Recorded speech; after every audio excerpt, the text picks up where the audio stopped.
Này là đưa cho thằng em đấy mà mẹ khách gọi điện nó đéo nghe cay thật. Vâng, mai đi em lên lấy.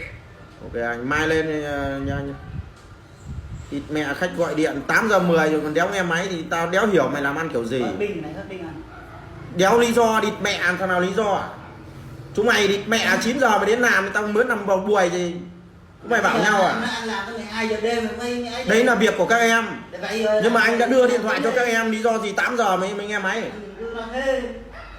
Nói là nó như nào, bây giờ anh trả lương cho các em. Anh trả lương giờ chính em làm từ. Nhưng mà 8 giờ 10 8 giờ 10 không nghe máy là sao?